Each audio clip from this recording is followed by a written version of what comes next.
paid off the FDA, the USDA, Harvard to create reports saying sugar doesn't cause obesity. And they lobbied for the food pyramid in the 1990s, we all remember, which said, animal-based fats are bad, carbs are good. Remember, carbs and sugar were basically the base of the pyramid.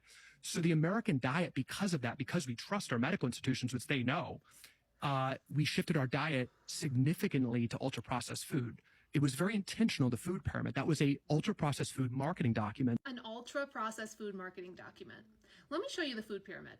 It's got a dairy group, a protein group that includes animal meats, fish, eggs, beans, a vegetable group, a fruit group, and a grains group that includes bread, cereal grains, rice, and pasta. You can see up at the top in the use sparingly category is fats and added sugars, the two key ingredients in highly processed foods that he is leading us to believe are the main recommendations of the food guide pyramid, or the ultra-processed food marketing document. It is true that lobbying efforts from lobbyists like him played a role in the creation of the food pyramid, which, in my opinion, is extremely unethical and highly criticized by nutrition researchers. But the story he's weaving here with those truths is wildly inaccurate. Lobbying efforts were done by the meat industry, the dairy industry, and the grain industry. 2 out of 3 of those are animal-based products. But that doesn't fit his narrative. Now let's be very clear here about what he's saying. He is saying that the food guide pyramid was created by corrupt scientists with the explicit intent of keeping the American people sick. Set aside correlation versus causation arguments here. For that to be true, the minimum that needs to be true is that the food guide pyramid existed,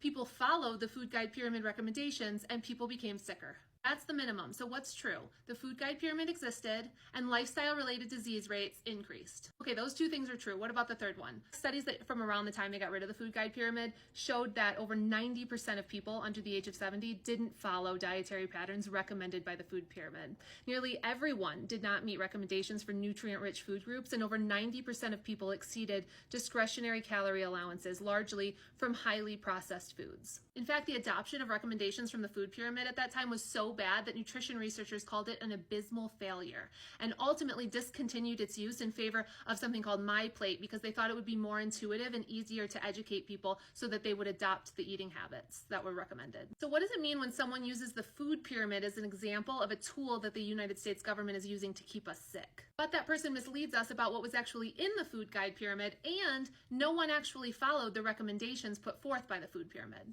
It means that either this person doesn't understand the full landscape and is using their little bit of knowledge in this area to mislead us, or it means they're intentionally leaving out important information to intentionally mislead us to provide fake evidence to fit their corruption narrative.